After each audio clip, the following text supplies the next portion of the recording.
O Senhor esteja convosco.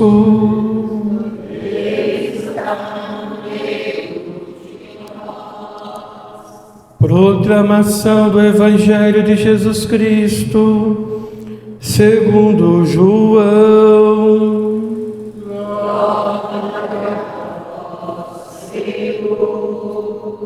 No princípio era a palavra, e a palavra estava com Deus, e a palavra era Deus.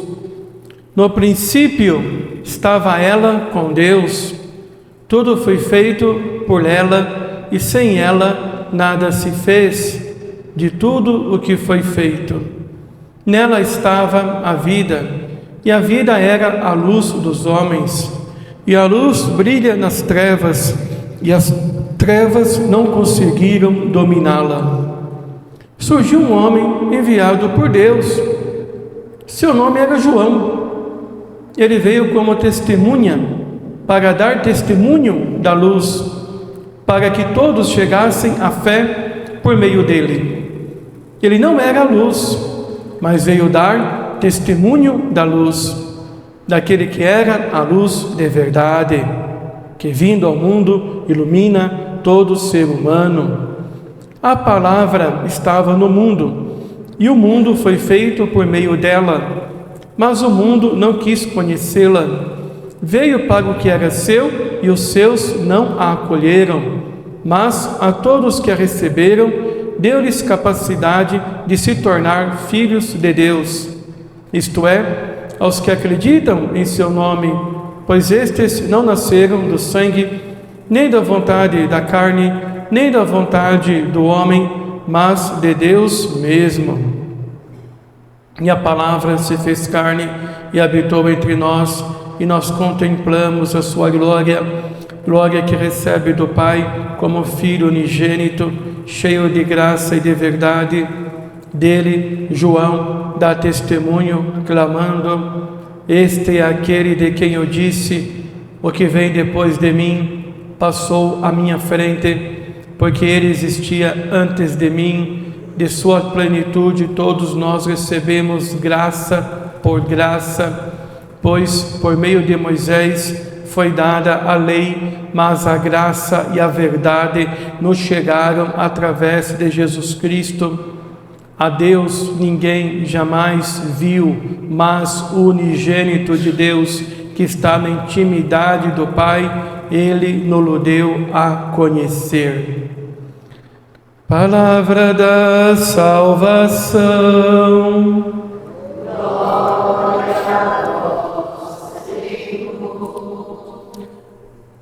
Ave Maria, cheia de graça, o Senhor é convosco. Bendita sois vós entre as mulheres, e bendito é o fruto do vosso ventre, Jesus. Santa Maria, Mãe de Deus, rogai por nós, pecadores, agora e na hora de nossa morte. Amém. Pois bem, celebramos hoje o dia do Natal do Senhor, seu nascimento. O Senhor, evidentemente, já existia, Ele já preexistia. Ele veio do seio da Trindade Santa. Por isso diz a Igreja, gerado, não criado. Assim vamos rezar na oração do Credo. Nosso Senhor não foi criado, Nosso Senhor foi gerado, quer dizer, Ele já existia, já pré-existia na glória de Deus, na Trindade Santíssima. Ele é eterno, sem começo, sem fim. Ele é o Alfa e o Ômega, o princípio e o fim de todas as coisas. Por meio dele, tudo se fez, e sem ele, nada se fez. A criação, no tempo, foi feita pelo Pai, por meio do Filho, no Espírito Santo. é uma ação da Santíssima Trindade, os três, numa perfeita junção, criou os céus e a terra. E nós temos esta graça de existir pela graça de Deus. No entanto, o projeto de Deus, que era para o homem viver aqui na terra numa perfeita harmonia, em uma profunda harmonia, devido ao pecado, o projeto de Deus, devido ao egoísmo do coração do homem e da mulher, foi interrompido. Pois Deus criou o homem livre e o homem, fazendo mau uso de sua liberdade, abusando de sua liberdade, cometeu o pecado. Deus nos deu o dom da liberdade. Somos seres livres. No entanto, não há uma liberdade para o mal. Não existe uma liberdade para o erro. Não há uma liberdade para praticar o pecado. E tanto é verdade isto que, se cometemos algo ao usar a nossa liberdade na direção do mal, logo vem o castigo, logo vem a pena. Então não há liberdade. Se eu faço uma coisa e depois serei repreendido, que liberdade é esta? Não há, portanto, e aprendemos isso desde Santo Agostinho, liberdade para o mal, liberdade para o pecado, liberdade para o erro. Quando o homem faz isso, é porque o homem está abusando de sua liberdade dada por Deus, está extrapolando os limites da liberdade que Deus lhe concedeu, que é uma liberdade para fazer somente o bem. Porque Deus sabe que se o homem fazer o bem, será feliz. E foi esta felicidade que o homem perdeu devido ao pecado cometido no jardim do Éden. Pois bem, Deus, em seu infinito amor, em sua grande misericórdia, não abandonou o homem perdido no seu pecado. Deus não rejeitou o homem. Deus teve compaixão.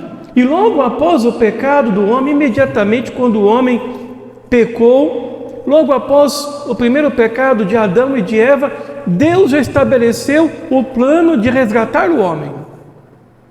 Deus já estabeleceu um plano de salvação para o homem. Não deixou o homem perdido. É bem verdade que este plano iria caminhar pelos séculos. Não podia ser realizado imediatamente, porque foi o homem que pecou contra Deus. Então, era o homem que devia pedir perdão a Deus. Foi o homem que ofendeu a Deus. Então, era o homem que deveria, então, retirar esta ofensa diante de Deus, por meio de um pedido de Deus eloquente, poderoso, por meio de um sacrifício que fosse feito, e deste modo a dívida que o homem havia contraído com Deus fosse quitada totalmente. Só que o homem era pecador. Como é que um homem pecador poderia quitar esta dívida que contraiu com Deus mediante o seu pecado? E quanto mais o mundo andava no Antigo Testamento, mais o homem pecava, tanto que Deus teve que destruir o mundo pelo dilúvio, porque o pecado chegou a tal grau que Deus não suportava mais e teve que destruir a humanidade e começar do zero, tudo de novo, a partir de seu servo Noé. Pois bem, no Antigo Testamento, Deus então foi profetizando, preparando a chegada do Verbo, de um homem que seria ao mesmo tempo Deus, de um Deus que seria ao mesmo tempo homem. Então isso se deu no Novo Testamento, no dia do Natal. No Natal, um homem nasceu. No Natal, um homem milagrosamente nasceu de uma virgem, sem a participação de homem algum, por pura graça de Deus. Foi o Verbo, a segunda pessoa da Trindade, que foi depositado no seio da Virgem Maria e ali foi formado no seio da Virgem Maria, se encarnando e nascendo no dia de hoje, para a felicidade e para a alegria de todos nós. Agora sim, Jesus, o homem perfeito, agora sim, Jesus, o homem eterno, é que vai pagar a dívida que o homem havia contraído com Deus desde o paraíso terrestre. Agora sim, um homem justo, puro, santo, perfeito, imaculado, que São Paulo chamará de novo Adão, será ele que vai apagar o pecado de Adão, pagar a dívida diante de Deus, redimir a humanidade, conduzir os homens novamente para o seio de Deus. Cremos, portanto, no homem Deus, em Deus feito homem. Cremos em Jesus de Nazaré. Quando você se refere a Jesus, você está se referindo a Deus. Quando você ora a Jesus, você está orando a Deus. Quando você ama Jesus Cristo, você está amando a Deus. Quando você entrega teu coração a Jesus, você entrega o teu coração a Deus. Quando você entrega o teu caminho, não é? Quando você entrega o rumo da sua vida, o norte da sua vida a Jesus, você está entregando a Deus. Jesus é o homem Deus, por isso ele é inigualável, incomparável. Ele está acima de qualquer homem que já pisou neste mundo ou que pisará neste mundo.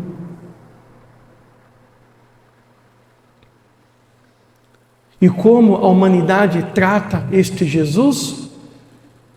Com desdém, de qualquer modo, de qualquer maneira. Para muitos, Jesus não tem valor nenhum. Para muitos, Jesus não significa nada. É apenas um homem, apenas um ser humano que viveu há 2000 anos atrás. Desconhecem, ignoram que Jesus é Deus, que a sua palavra é divina, que o que sai de sua boca é lei divina, que santifica e salva o homem, que cura o homem do pecado. Nosso Senhor viveu 33 anos, pregou o reino de Deus, instituiu o reino de Deus, fundou a igreja, constituiu nela homens para levar adiante o seu projeto salvífico, os apóstolos, Pedro, o Papa, os seguidores dos apóstolos, os bispos, constituiu a igreja católica, afundou neste mundo, encheu ela de dons, de graças, instituiu 7 sacramentos nela, depositou nela a sua palavra, as suas verdades, os seus ensinamentos, enviou o Espírito Santo para santificá-la e conduzi-la neste mundo. E aqui estamos nós, numa igreja católica, desfrutando das graças e das bênçãos que o Verbo Jesus trouxe à humanidade. Já fomos batizados, já fomos perdoados de nossas culpas, nossas dívidas já foram quitadas com Deus, já nascemos de novo. Nascemos uma vez de nossa mãe e nascemos uma segunda vez da graça de Deus pelo batismo. O Verbo então já está dentro de nós. Quando fomos batizados, fomos revestidos de Cristo, vestidos de Cristo. O Verbo se encarnou em nós pela fé, pela graça batismal. Somos amigos de Jesus, somos íntimos dele. Vivemos com Jesus em nosso coração. O Verbo está agora vivo, presente, atuante em nosso coração. Fomos transformados. Morreu o velho homem, eis que tudo se fez novo, e nasceu um novo homem, uma nova criatura. Passou o que era velho, eis que tudo se fez novo. E diz a palavra: aquele que foi revestido de Cristo, aquele que crê em Cristo, aquele que segue em Cristo, é chamado a viver uma vida nova com Cristo. A Bíblia ensina que nós temos 3 inimigos a vencer nessa vida: o demônio, o mundo e a carne. Desses, o mais difícil a ser vencido é a carne. Santo Afonso Maria de Ligório, em seu livro A Preparação para a Morte, e eu não canso, de repetir isso em minhas homilias, Santo Afonso, e este livro maravilhoso, diz que dos 3 inimigos, o mais difícil de ser vencido é a nossa carne. Por quê? Porque o demônio paga com o nome de Jesus, o demônio paga com o nome da Virgem Maria. Quantas vezes eu vi isso, em exorcismos, em libertações, o demônio fazendo aquele escândalo, não sei o quê, chega e fala o nome de Jesus baixinho no ouvido do possesso, ele para na hora, ele não tem poder, ele é dominado pelo nome de Jesus, ele é expulso pelo nome de Jesus, pelo nome da Virgem Maria, ele não prevalece,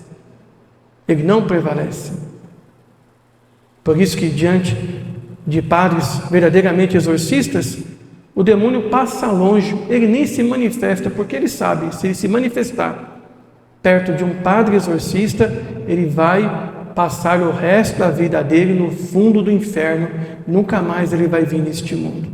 Então, ele nem se manifesta, passa longe e tenta enganar, e nem se manifestar diante de um padre assim. E o mundo nós também cortamos a amizade com o mundo, cortamos a amizade com aquelas pessoas que vão nos levar ao pecado, nos abstraímos das redes sociais, tomamos uma decisão e largamos as coisas do mundo, as influências do mundo, as modas, Esse é o primeiro sinal da conversão, Romper com o mundo. E rompemos, e temos rompido muito com o mundo. Mas e a carne? Como vamos vencer os apetites da carne? Porque a carne está grudada em nós. A carne consiste aquela parte inferior da nossa alma e mais sensível da nossa alma. Podemos dividir a alma em 2 partes. A parte de cima da alma, que é a parte intelectiva e onde está a vontade, inteligência e vontade, e a parte inferior da alma, onde se encontram as nossas paixões. E são estas paixões que muitas vezes escravizam a nossa vida. Nos deixamos levar pelos afetos de pessoas, de vícios, de coisas vis, de coisas vãs, cujo a consequência disto é o pecado que nos leva para longe de Deus. É preciso então clamar pelo verbo de Deus, é preciso então invocar o nome de Jesus, crer que Jesus se encarnou em nós, crer que Jesus está presente em nós. E quando Ele se encarnou em nós, pela graça do batismo, Ele trouxe o antídoto para sarar o veneno da concupiscência da carne que nos dominava. A carne, portanto, não pode dominar num cristão, num batizado. Se domina é porque o cristão não está rezando, não está orando, não está utilizando das armas espirituais, não está comungando com zelo, com piedade, com temor, com a fé devida, não está frequentando os sacramentos com aquela decisão de romper com o pecado, de romper com a carne e de viver uma vida pura e santa com Deus. Esta é a consequência do Natal para cada um de nós: romper com a carne, romper com os vícios, romper com aquilo que vai nos levar para longe de Deus. Nosso Senhor se uniu a nós, santificou a nossa carne, curou a nossa carne, sarou nossas feridas, e podemos, pela fé no Verbo presente em nós, vencer, superar as paixões da carne, que é chamado de paixões enganadoras. Somos enganados pela nossa carne. Como eu disse, o diabo e o mundo vencemos com mais facilidade, mas a carne é mais difícil. Estamos no nosso quarto e muitas vezes a carne está ali gritando. Estamos com o celular na mão e a carne está ali gritando. Estamos tomando banho e a carne está ali gritando. E é preciso então romper com os apetites da carne, deixarmos de sermos escravos da carne e passarmos a sermos escravos de Cristo. Diz São Paulo: precisamos oferecer os nossos membros em sacrifício a Cristo, precisamos dominar nossas vontades perversas, precisamos dominar nossos pensamentos vãos, precisamos dominar nossos sentimentos impróprios e buscar a santificação da nossa vida na carne, no corpo, neste mundo. O Verbo se uniu a nós para isso, para nos tornar novas criaturas, para nos libertar. Peço então que neste momento você focalize na sua vida, você visualize qual é a pior situação que você tem caído sempre, qual é a pior tentação que tem dominado você, qual é a tua maior fraqueza neste momento da sua vida espiritual, e o que você pede ao Verbo no dia de hoje. Este é o grande presente que Ele quer te dar: a cura deste pecado, a libertação dessas correntes. Ele quer hoje curar a sua carne. Ele tem o antídoto, Ele tem o remédio para curar a sua vida, para libertar a sua carne dos apetites desordenados. Deixe, portanto, o Verbo de Deus sarar você no dia de hoje. Que a graça de Deus possa preencher o seu coração no dia de hoje e você possa viver uma vida nova, adorando Jesus, o Verbo em seu coração, vivendo uma vida para Ele e não mais satisfazendo os apetites da carne. Pela graça de Deus, assim seja. Amém.